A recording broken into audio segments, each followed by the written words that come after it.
So বন্ধুরা already আজকে ভিডিওতে আমরা জানবো এসকাবিসিন লোশন সম্পর্কে। এসকাবিসিন লোশনের মূলত কাজ কি কি সমস্যায় ব্যবহার করা হয়ে থাকে, এর দাম কত, কোথা থেকে পারচেস করবেন, এর সঠিক ব্যবহার বিধি কি রয়েছে, এর কোনো সাইড এফেক্ট রয়েছে কিনা সম্পূর্ণ জানতে পারবেন আজকে এই ভিডিওর মাধ্যমে। সেই জন্য ভিডিওটি একটু স্কিপ না করে শেষ পর্যন্ত দেখতে থাকুন। বন্ধুরা অলরেডি আমাদের কাছে রয়েছে এসকাবিসিন lotion gamma benzene hydrochloride lotion. এই লোশনটি আমাদের কাছে রয়েছে 100 ml এর, আর এটি ভারতবর্ষের যে কোনো প্রান্ত থেকে আপনি পারচেস করতে পারবেন। এই লোশনটি ম্যানুফ্যাকচার করে থাকে টার্কিউ ফার্মাসিউটিক্যাল প্রাইভেট লিমিটেড। এখানে ফুল অ্যাড্রেস মেজার করেছে, চাইলে আপনি দেখে নিতে পারেন। আর এর যদি দাম দেখি, এই মুহূর্তে এমআরপি রয়েছে 145 টাকা এমআরপি। এখানে expiry date, batch number, manufacture date already mention করা রয়েছে। এই লোশনটির যে কম্পোজিশনে রয়েছে গামা বেঞ্জিন হাইড্রোক্লোরাইড, যেটা 1% রয়েছে। বন্ধুরা এই লোশনটি বিশেষ করে আপনি ব্যবহার করতে পারবেন আপনার যদি স্ক্যাবিস বা খোস পাঁচড়ার মতো সমস্যা থেকে থাকে। এই লোশনটি বিশেষ করে স্ক্যাবিস বা খোস পাঁচড়ার সমস্যায় ব্যবহার করতে পারবেন। এটি এক ধরনের অতি ক্ষুদ্র পরজীবী কীটের কারণে ত্বকে তীব্র চুলকানি এবং ফুসকুড়ি সৃষ্টি করে। সেই ক্ষেত্রে আপনি কিন্তু এটি ইউজ করতেই পারেন। পেডিওকুলোসিস যেমন মাথায় উকুনের ক্ষেত্রে আপনি ব্যবহার করতে পারবেন। মাথায় অতিরিক্ত উকুন হলে উকুনকে দূর করতে বা নিরাময় করতে আপনি এটি ব্যবহার করতে পারবেন। ছেলে মেয়ে উভয় ব্যবহার করতে পারবেন। বিশেষ করে আপনার শরীরে যদি ফুসকুড়ি সৃষ্টি হয় এবং স্ক্যাবিসের কারণে এবং যদি চুলকানির মতো সৃষ্টি হয়, সেই ক্ষেত্রে কিন্তু এটি ব্যবহার করতে পারবেন।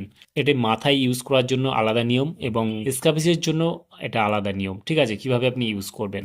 সেই ক্ষেত্রে আপনি যদি স্ক্যাবিস বা খোস পাঁচড়ার জন্য আপনি ব্যবহার করতে চান, চুলকানির সমস্যায় ব্যবহার করতে চান, তাহলে কিন্তু এটা একবারই ইউজ করলেই কিন্তু এনাফ, মানে একবারই ইউজ করলে কিন্তু যথেষ্ট। আপনি রাতের বেলা একবারই আপনার শরীরে ইউজ করবেন, গলা থেকে পা পর্যন্ত ইউজ করে নেওয়ার পর কিন্তু দেখবেন যে আপনার যে সমস্যাটা রয়েছে কিন্তু ওটা ধীরে ধীরে চলে যাচ্ছে। এটা কিন্তু বারবার ইউজ করা যায় না, কারণ ইউজ করলে আপনার শরীরে ক্ষতি হতে পারে। যদি আপনি আবারও ইউজ করতে চান তাহলে চিকিৎসকের পরামর্শ নিয়ে আপনি 7 দিন পর আবার ইউজ করতে পারেন, যদি আপনার সমস্যাটা থেকে যায়। ঠিক আছে, সেই ক্ষেত্রে কিন্তু আবার 1 সপ্তাহ পরে আপনি ইউজ করতে পারেন, সেটা চিকিৎসকের পরামর্শ নিয়ে। এটি ইউজ করার পর সকালবেলা আপনি ঘুম থেকে উঠে ভালোভাবে হালকা উষ্ণ গরম জল দিয়ে ভালোভাবে স্নান করে নেবেন।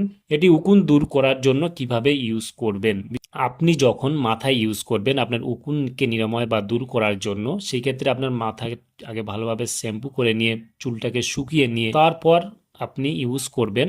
এটি 1 ঘন্টা আপনি মাথায় রেখে দেবেন। মাথায় রেখে দেওয়ার পর ভালো শ্যাম্পু দিয়ে আপনি কিন্তু মাথাটাকে ধুয়ে নেবেন। এভাবে ইউজ করলে দেখবেন আপনার যে উকুনের সমস্যা রয়েছে সেটা কিন্তু চলে যাবে। ঠিক আছে, এভাবে আপনি ইউজ করতে পারেন। আর এটি ইউজ করার ফলে কি সমস্যা বা সাইড এফেক্ট দেখা দিতে পারে, আর এটি ইউজ করার ফলে বিশেষ করে আপনার সমস্যা হতে পারে ত্বক অতিরিক্ত শুষ্ক হয়ে যাওয়া, লাল হয়ে যাওয়া, চামড়া উঠে যাওয়ার মতো সমস্যা, বা লাগানো স্থানে জ্বালা পড়া, চুলকানি বৃদ্ধি পাওয়া, এইসব সমস্যাগুলো দেখা দিতে পারে। সেই ক্ষেত্রে আপনারা অবশ্যই যে কোনো মেডিসিন, যে কোনো লোশন এসব ব্যবহার করার আগে অবশ্যই চিকিৎসকের পরামর্শ নিয়ে ব্যবহার করবেন, তাহলে আপনার কোনো সমস্যায় পড়তে হবে না।